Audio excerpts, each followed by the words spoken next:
Doctor Nimisha, आज आपका स्वागत है हमारे पॉडकास्ट के पहले एपिसोड में। आपने दिल्ली यूनिवर्सिटी से पीएचडी की है साइकोलॉजी में और आप फाउंडर प्रेसिडेंट हैं Indian association of CBT, means cognitive behaviour therapy, और आप एशियन एसोसिएशन ऑफ सीबीटी से भी आप जुड़ी हुई हैं, उसमें भी आप प्रेसिडेंट हैं।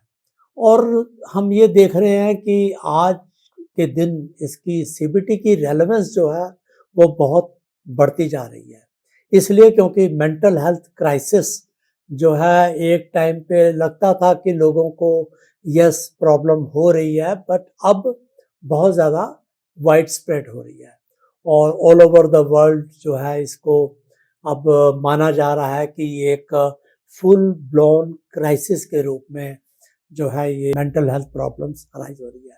तो हम ये जानना चाहते हैं सीबीटी के बारे में, थोड़ा सा आप हमें बताइए कि इसको कब इस्तेमाल करना चाहिए और इसकी क्या फिलॉसफी है, मेडिकल पॉइंट ऑफ व्यू से भी हमको आप बताएं इसके बारे में। जी sir, thank you for having me. And जैसे आपने कहा, कॉग्निटिव बिहेवियर थेरेपी एक बहुत widely used counselling and psychotherapy approach है। तो हमारे कल्चर में भी शुरू से काउंसलिंग का रोल रहा है और वो within the family and society ही हो जाता था। बट आजकल जैसे joint family system has broken down and most of us, हम लोग ज़्यादातर न्यूक्लियर फैमिलीज में रहते हैं। सो अब पेरेंट्स और बच्चे तो ज़्यादा कम्युनिकेशन का रोल नहीं रहा है, सब अपनी इंडिपेंडेंट लाइफ्स जी रहे हैं।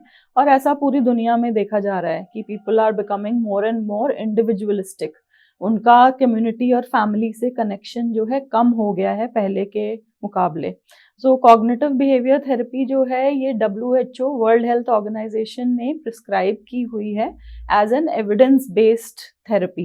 एविडेंस बेस्ड थेरेपी का मतलब है कि जो रिसर्च बैकिंग है कि भाई अगर कुछ लोगों को सीबीटी दी जाए सपोजिंग एंजाइटी के लिए और कुछ लोगों को नॉर्मल काउंसलिंग दी जाए या just any approach which is not evidence based, तो इट हैज बीन सीन कि people who get cognitive behaviour therapy का treatment have better outcomes and better results as compare to the other approach. But आज के दिन यदि market में जाए तो किसी को कोई प्रॉब्लम होती है तो वहाँ पे काउंसलर्स भी हैं और क्लिनिकल साइकोलॉजिस्ट भी हैं, और सभी काउंसलर्स जो है वही काउंसलिंग करते हैं जिस तरीके से क्लिनिकल साइकोलॉजिस्ट भी करते हैं। आप ज़रा बताएंगे कि इसमें डिफरेंस क्या है कि एक काउंसलर जो है थेरेपी दे रहा है और एक क्लिनिकल साइकोलॉजिस्ट जो है थेरेपी दे रहा है उस पेशेंट को या उस क्लाइंट को जिसको कि मेंटल हेल्थ प्रॉब्लम है।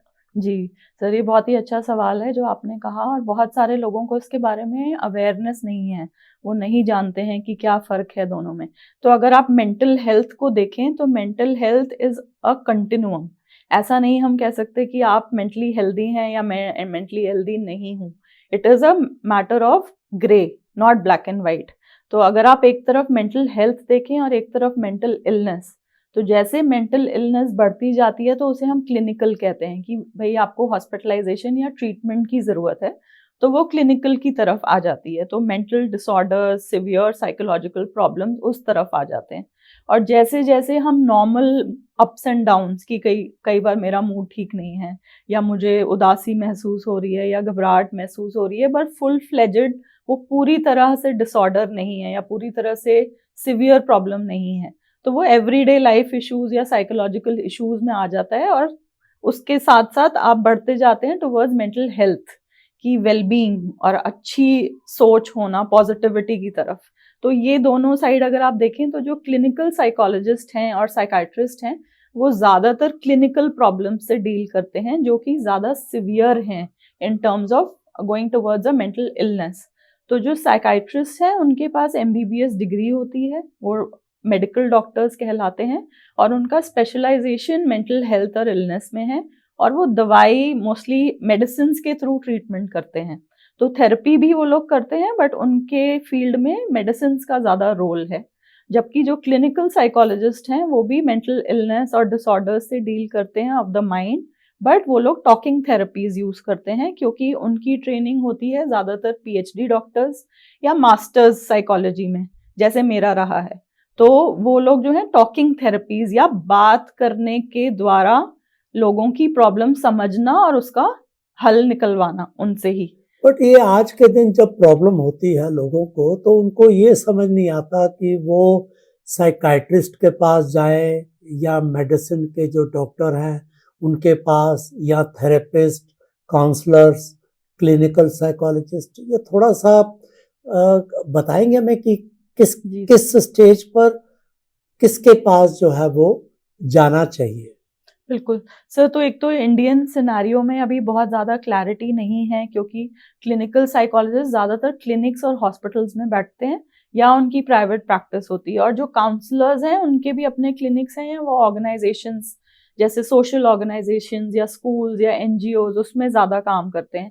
ये लोग टीम में भी काम करते हैं। तो अगर प्रॉब्लम ऐसी है कि कभी कभार आपको दिक्कत हो जाती है और वो आपकी एवरीडे लाइफ से जुड़ी हुई है, पर आपको डिस्ट्रेस पहुंचाती है, आपको तकलीफ पहुंचाती है और कभी कभार हो जाती है, तो आप काउंसलर के पास भी जा सकते हैं। अगर एवरीडे इश्यूज हैं या आपको किसी चीज का डिसीजन क्या लेना है ये नहीं समझ आ रहा है, या लाइफ से रिलेटेड, मैरिज से रिलेटेड, एकेडमिक से रिलेटेड कुछ प्रॉब्लम है, but otherwise you are functioning fine, then it is more of a counselling problem. पर अगर प्रॉब्लम इतनी बढ़ रही है या सिवियर हो रही है कि आपको जिंदगी चलाना अपनी मुश्किल हो रहा है, आपको हर स्टेज पे दिक्कत आ रही है, आप अपना काम ठीक से नहीं कर पा रहे, रिलेशनशिप्स ठीक से नहीं फुलफिल कर पा रहे, अपने रोल्स एंड ऑब्लिगेशंस, और वो इतनी हद तक आपको तकलीफ पहुंचा रही है कि it has become an illness और आपका कंट्रोल उसके ऊपर कम से कम होता जा रहा है, तब बेटर है कि अगर आप किसी क्लिनिकल साइकोलॉजिस्ट या साइकाइट्रिस्ट के पास जाएं। और यूजुअली हम लोग आपस में कनेक्टेड होते हैं, तो अगर आप किसी क्लिनिकल साइकोलॉजिस्ट के पास जाएं और उन्हें ऐसा लगता है कि आपको दवाई की ज़रूरत अभी नहीं है, तो वो आपको अकॉर्डिंगली प्रेफरेंस आपकी पूछ के और एडवाइस दे देंगे।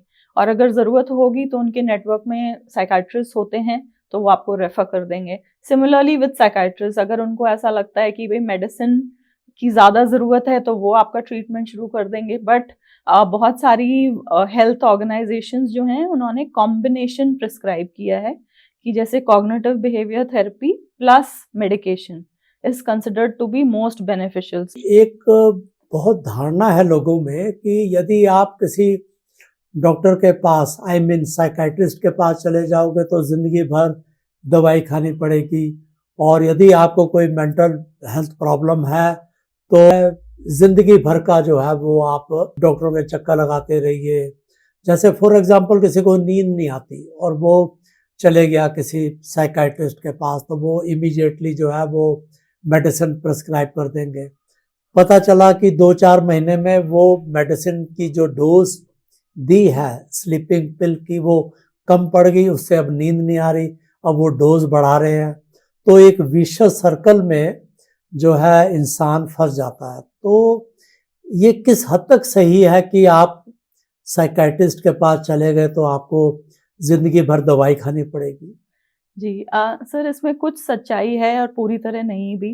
तो कई बार ऐसा होता है कि बहुत सिवियर जो इलनेसेस हैं, जैसे स्किज़ोफ्रेनिया है या साइकोसिस है या बाइपोलर डिसऑर्डर है, जो बहुत सिवियर तरफ आते हैं, तो उसमें कई बार लॉन्ग टर्म मेडिकेशन चलती है।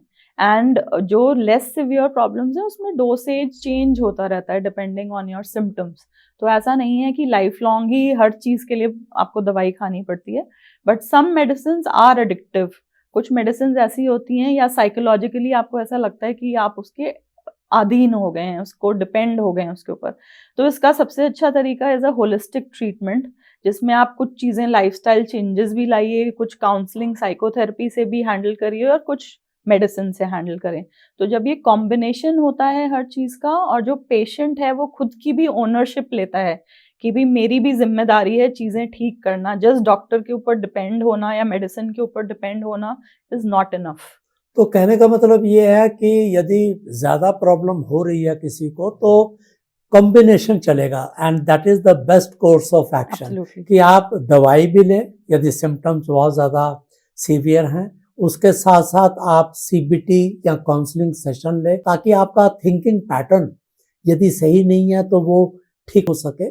और साथ में आप अल्टर थेरेपी जैसे कि मेडिटेशन है, योगा है, साउंड थेरेपी है, कई तरह की अल्टरनेट थेरेपीज है, उस वो उनको आप लें। I think under the circumstances, this is the best course of action. Absolutely, you are correct, because medicines will handle the neurochemical and the neurochemistry of the problem. They will not change your lifestyle. The lifestyle can be changed with holistic therapies, and जो mindset है या आपका psychological approach है या belief system है, that can be catered through cognitive behavior therapy. So thank you very much. Thank you sir, and मुझे बहुत अच्छा लगा.